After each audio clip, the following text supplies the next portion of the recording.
नमस्कार, मेरा नाम है संदीप सिंह और आप सभी का स्वागत है नॉलेज गुरु चैनल में। दोस्तों, जैसा कि आप जानते हैं कि हम अपने इस चैनल के माध्यम से खेती बाड़ी से जुड़ी नई नई फसलों की जानकारी आप तक पहुंचाते रहते हैं और इसी क्रम को आगे बढ़ाते हुए आज हम आपके लिए लेकर आए हैं ड्रैगन फ्रूट से जुड़ी जानकारी। दोस्तों, इस वीडियो में हम आपको ड्रैगन फ्रूट के बारे में शुरू से लेकर अंत तक पूरी जानकारी देने वाले हैं। सबसे पहले आपको बताएंगे कि ड्रैगन फ्रूट की खेती के लिए ज़रूरी मिट्टी की किस्म, जलवायु और तापमान कैसा होना चाहिए। इसके बाद हम बात करेंगे कि खेत को खेती के लिए तैयार कैसे करना है। इसके बाद देखेंगे कि ड्रैगन फ्रूट की उन्नत किस्में कौन सी हैं और इसकी रोपाई कैसे करनी है। इसके बाद हम बात करेंगे इसमें सिंचाई कब और कैसे करनी है और खाद कैसे देनी है। और अंत में हम बात करेंगे इसकी तुड़ाई, पैदावार, लागत और मुनाफे के बारे में। तो चलिए वीडियो को शुरू करते हैं। लेकिन वीडियो को शुरू करने से पहले आपसे एक छोटी सी रिक्वेस्ट, अगर आप चैनल पर फर्स्ट टाइम वीडियो को देख रहे हैं तो प्लीज़ चैनल को सब्सक्राइब कर लें और वीडियो को पूरा देखें। दोस्तों, ड्रैगन फ्रूट की खेती आप किसी भी प्रकार की मिट्टी में कर सकते हैं, बस शर्त एक है कि मिट्टी उपजाऊ होना चाहिए। इसकी खेती के लिए पीएच मान सामान्य फसलों की ही तरह 5 से 7 के बीच में होना चाहिए।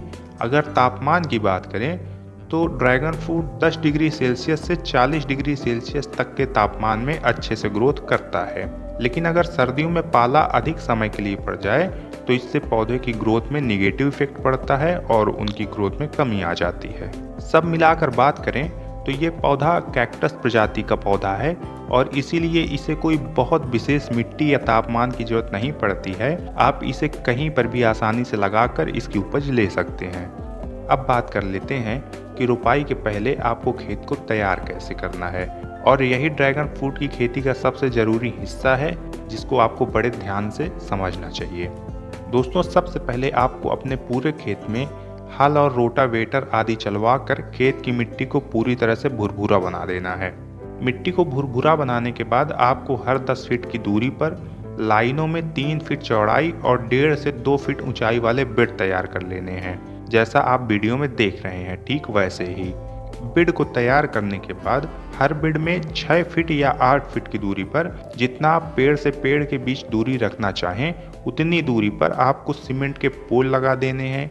2 फीट जमीन के अंदर और 4 फीट जमीन के ऊपर, मतलब 6 फीट ऊंचाई वाले पोल। इन पोल्स के ऊपर आपको 2 फीट लंबाई चौड़ाई वाली सीमेंट की प्लेट लगानी है, जैसा कि आप वीडियो में देख ही रहे हैं। अगर आप चाहें तो सीमेंट के इस स्ट्रक्चर की जगह आप बांस के स्ट्रक्चर को लगा सकते हैं, लेकिन ड्रैगन फ्रूट की फसल 20 सालों तक फल देती रहती है और इसीलिए अगर आप सीमेंट की जगह बांस के पोल का इस्तेमाल करते हैं तो ये 2 से 3 साल में सड़ जाएंगे और आपको इनको बदलना पड़ेगा। इसलिए मैं आपको सलाह दूंगा कि आप सीमेंट वाले पोल्स का ही यूज करें। इसकी लागत तो अधिक है, लेकिन ये वन टाइम इन्वेस्टमेंट है। इसके बाद आपको 20 सालों तक पेड़ को सहारा देने के लिए कोई इन्वेस्टमेंट नहीं करना। वहीं अगर आप बांस का यूज करते हैं तो आपको हर 2 से 3 साल में इसको बदलना पड़ेगा, खर्चा उतना ही आएगा और मेहनत अधिक लग जाएगी। दोस्तों, अब बात करते हैं कि ड्रैगन फ्रूट की उन्नत किस्में कौन कौन सी हैं और रोपाई कैसे करनी है। ड्रैगन फ्रूट की मुख्य रूप से 3 वैरायटी पाई जाती हैं। पहली लाल या गुलाबी, दूसरी पीली और तीसरी सफ़ेद। आप इसमें से कोई भी किस्म चुन सकते हैं। सारी की सारी सभी प्रकार की मिट्टी में उपज दे देती हैं।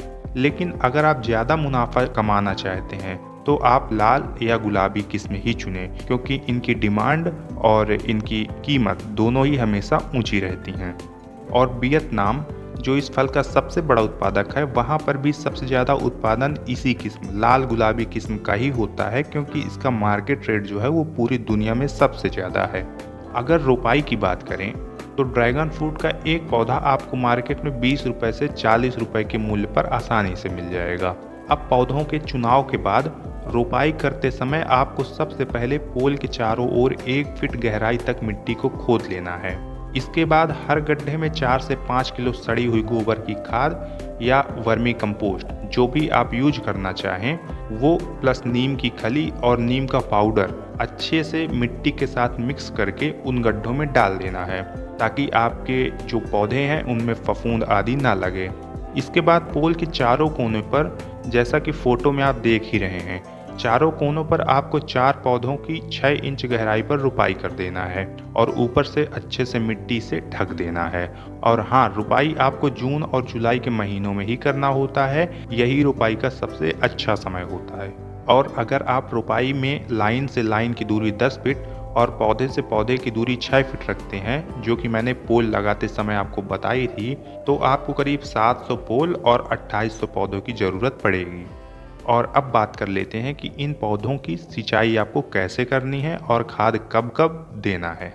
दोस्तों, ड्रैगन फ्रूट की सिंचाई के लिए आपको ड्रिप सिंचाई का इस्तेमाल करना है।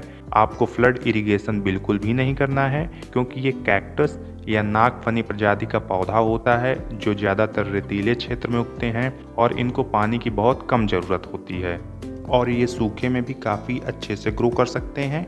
और इसी वजह से ड्रैगन फ्रूट को भी बहुत कम पानी की आवश्यकता होती है। बहुत कम पानी में भी ये अच्छी ग्रोथ करता है और अच्छी उपज देता है। इसीलिए इसकी खेती में आपको ड्रिप सिंचाई यूज करनी है और वो भी 15 से 20 दिन में एक बार ही, बहुत कम समय के लिए इसको खोलना है।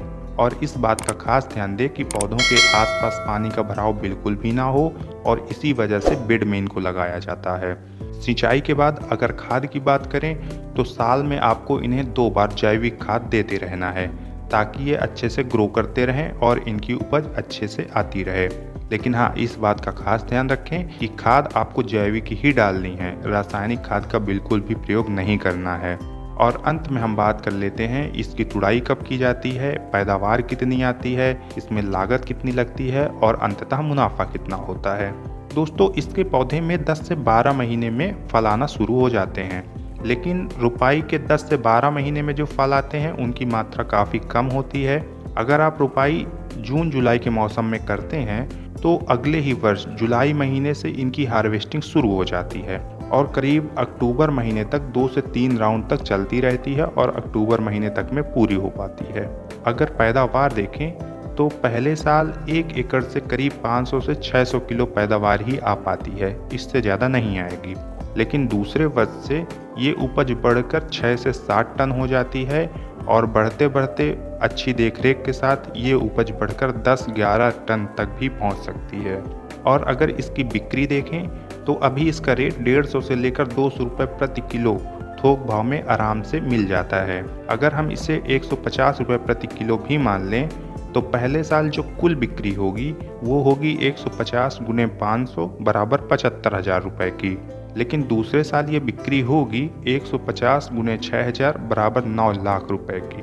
और अगर अब इसमें से लागत हटा के शुद्ध मुनाफा देखें तो पहले साल पौधे, पोल्स और खाद आदि इन सभी को मिलाकर करीब 3 से 3.5 लाख रुपए तक की लागत आ जाएगी। लेकिन दूसरे साल से आपकी इसमें जो रनिंग कॉस्ट आएगी वो मुश्किल से 50,000 रुपये सालाना ही आएगी। इस तरह से प्रति एकड़ आप ड्रैगन फ्रूट से 8 से 10 लाख रुपए तक की कमाई कम देखरेख और कम मेहनत के साथ कर सकते हैं, क्योंकि इसके पौधे में कोई खास देखरेख की जरूरत नहीं होती, बिल्कुल भी रोग नहीं आते हैं और उपज अच्छी होती है। और अब तो भारत सरकार भी ड्रैगन फ्रूट की खेती को प्रमोट कर रही है और प्रति एकड़ 1,20,000 रुपए तक की सब्सिडी भी दे रही है, जिससे आपकी लागत में और भी कमी आ जाती है। अगर आप इस सब्सिडी के बारे में ज़्यादा जानना चाहते हैं या पूरी डिटेल्स लेना चाहते हैं तो कमेंट में आप मुझे कमेंट कर सकते हैं, मैं इस पे एक अलग से वीडियो बना दूंगा। और जाते जाते अंत में आपसे एक प्रश्न कि ड्रैगन फ्रूट का भारत सरकार ने हिंदी में नाम क्या रखा हुआ है, ये आपको मुझे बताना है कमेंट सेक्शन में। तो ये थी जानकारी ड्रैगन फ्रूट की। आपको ये वीडियो कैसा लगा मुझे कमेंट्स में ज़रूर बताएं। साथ ही अगर आपने अब तक चैनल को सब्सक्राइब नहीं किया है तो प्लीज़ सब्सक्राइब कर लें और वीडियो को लाइक कर दें। मिलते हैं आपसे नेक्स्ट वीडियो में, तब तक आप अपना और अपनों का बहुत सारा ख्याल रखिए। नमस्कार, जय हिंद।